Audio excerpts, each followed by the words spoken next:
not Axel Toss anymore, and here I am with Sham 2 here. How you doing, man? Yeah, we're doing pretty well. We're about to be getting on into our game. Finally, BattleNet has come back up at the venue, so it looks like we're going to be able to jump on into our first set for the group stage. It is going to be Jeysen versus Innovation. Xlav, you were looking a little bit different from Axel Toss. Absolutely. You know, I was just dealing with him, and now you come in, and now I've got, you know, something completely different to cast with. But we casted a game. I don't know if you heard that. You got a game in? No, we didn't actually cast any real game. We made up a game. Okay. Casted it, so I'm happy I at least got one game with him. But now we are into this game, guys. This is Jeysen versus Innovation, spawning down here in the bottom left-hand corner. It is our red Terran, Innovation. Spawn up here in the top right-hand corner, our purple Protoss player. It is Jeysen. Of course, this will be a very uphill battle for Jeysen. Of course, Innovation, one of the most legendary players of all time here. I just came in. Have you? I mean, is this the first game of Stage 2? Yes, this is the first match of the first game of the first of Stage 2. So you could say Innovation. This is his first game of the tournament. Yes, because he got seeded up into Group Stage 2. Absolutely. So that could be an advantage for Jeysen. He might be fully warmed up. Look at that! Innovation is scared. He is. He already has to pause. Said, please, I'm sorry. I am scared. Yeah. Wait a couple minutes. Well, actually, no, because, you know, they had DreamHack was having BattleNet issues. None of these players have been able to warm up for like an hour and a half. So if Innovation just got to the venue to go warm up at that time, he hasn't had any time to warm up at all. Jeysen at least had his earlier games, you know, to have a little bit of warm up for. Yeah, absolutely. So Jeysen his first game may be his time to shine. Of course, that also means Jeysen has had several hours to ponder his match against Innovation. That's true. And I have to say something. If I was told you're playing Innovation, I'd be like, great, let's do it. Let's play. Throw me in there. I want to play this guy. He's one of the most amazing players ever. Let me get this opportunity, right?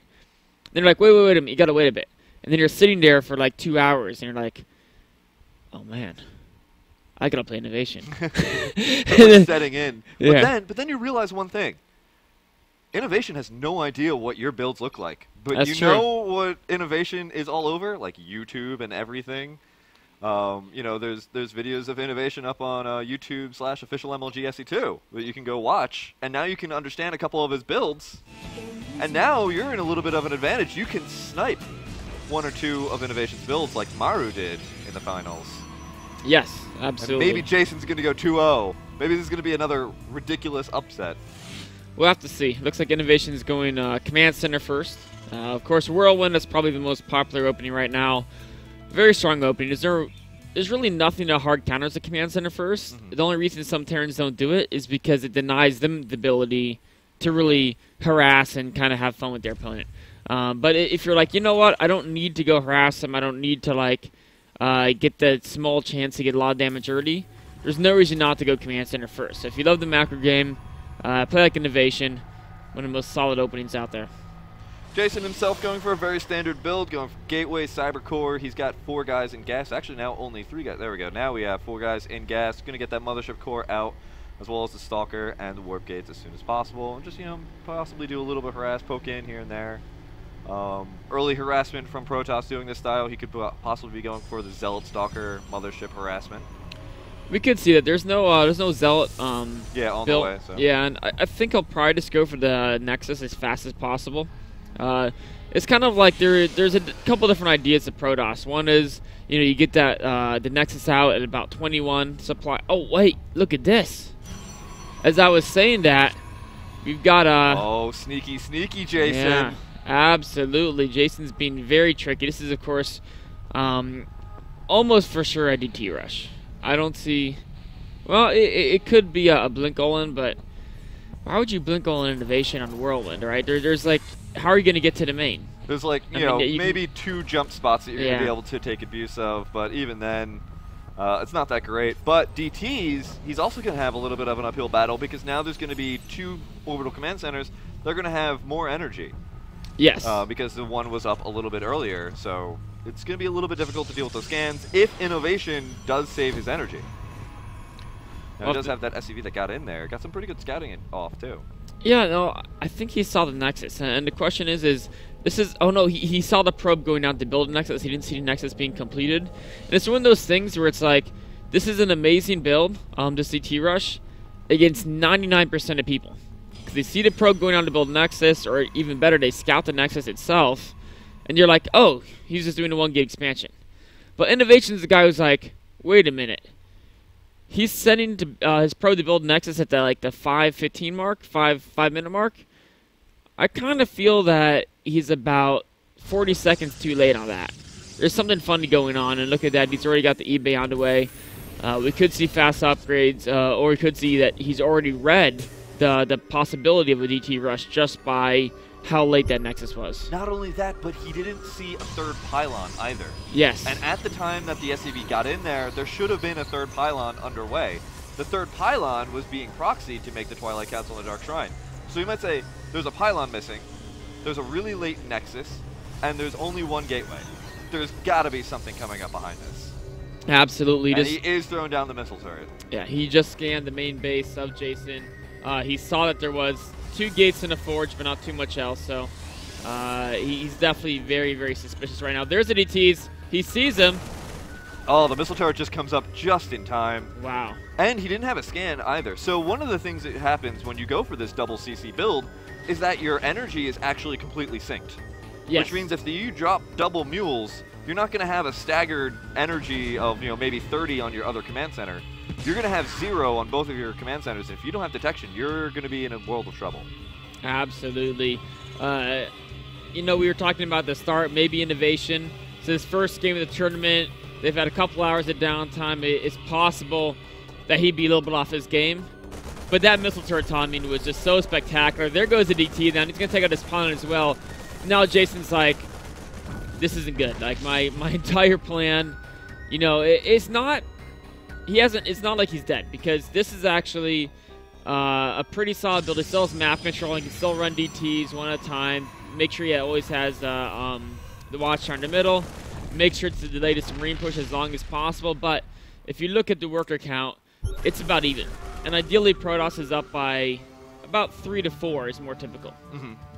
That means 3 to 4 is roughly equal economy, given the fact mules, or if anything, Kieran is still ahead. But he can't be using mules because he's got to be scanning all the time. That's true. That's true. So as long as Jeysen keeps using these DTs, maybe he can even out economically. So what Jeysen needs is a way to get free DTs. Yes. Because then he can, burn the scans without losing anything.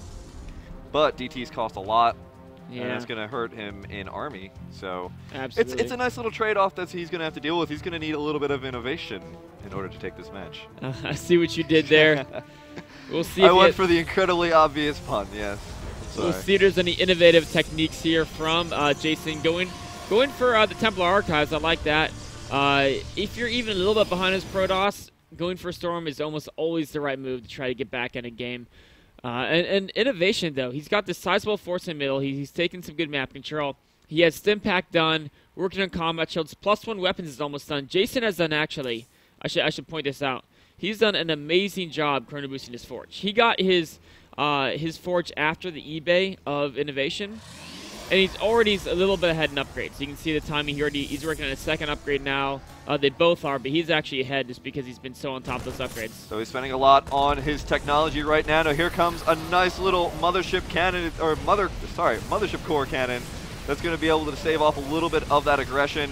Going to chase him out for now while he tries to get +2 as well as his Psionic Storm out. And yeah, he followed this up really nicely. That armor is definitely going to help with those Zealots. They have charge already. He used the Twilight Council to actually be useful instead of just saying, I want DTs, and if DTs don't work, then, I'm just going to stop using it. Oh, Chrono boosting that Psystorm. He's actually way on top of this drop. Innovation pushed back yet again, unable to do any damage. I think Innovation was like, I held the DT rush. I'm just going to cross the map with some Stim Bio and just kill this guy. Like, who does he think he's doing? He's trying to DT rush me. I'm Innovation. But so far, Jeysen's done a great job of staying in the game, and now we see Innovation. He's getting a 3rd command center. He got himself a Ghost Academy. He's definitely didn't find a transition. Really large force here in the main yet again. The High Templar are going to get a feedback off, but it's not enough. Oh, the Storm just finishes just in time. But Innovation still wants to take out that Templar Archive, so there's no more High Templar coming out here. He did already snipe one off, and there's, oh, another one is lost in the main, in the natural. The natural is now taking a lot of damage as well. Here comes a couple of Zealots to try and ward off the attack, and he's going to be successful for now. But he's taking a lot of hits. He's down to 88 food to 123 of Innovation. Innovation's got that third base just about to finish. The famed multitasking of Innovation has taken its toll here. You can see Jeysen maybe a little nervous playing the legendary Innovation. Hasn't quite resumed his gas mine to natural. And if you're going for a Side Storm, for High Templars, the gas mine is absolutely essential. Innovation continues to just produce more and more troops now, even adding concussive shells to go with the Stim-Pack combat shield. And you know, he killed the Templar Archives, but he was already getting ghosts anyway, just in case, right? Now he's got 3 ghosts in army. A very formidable force is moving across the map here. Jeysen's going to need some monster Side Storms to pull this one off. Yeah, and not only does he need Side Storms, but he needs to position his ghosts so he doesn't lose them to the massive amount of his High Templar to, to position against the ghosts, so he doesn't lose all of his energy. And not only the energy, but the shields as well for the rest of his forces. Now here comes that huge Bio Ball, pushing on forward. No storms just yet. A nice EMP and double snipe goes down, taking out that High Templar very quickly. The Archon also goes down. Here comes the Zealot engagement, and the GG is instantly thrown down as he knows he can't take that Bio Ball. Such a dominant performance by Innovation. You know what was super impressive there, more than anything, I think, was just that star sense. That his STV scout, like you said, it didn't see 3 pylons. The Nexus was like, this might be like half a minute later. Is my opponent just like not a pro level player? Like, no, of course he is. He got through the first group stage, right? This guy's a grandmaster. So there's obviously something funny going on. Smelled out that DT rush a mile away. It's one of the best things you can possibly have is being one of those really high-level players. You play so many matches. You've seen every single iteration of something. You see something that's a little bit off, and you know there's something awry here. I need to be prepared. Absolutely. Amazing play there by Innovation, and we're going to check out Game 2 in just a minute.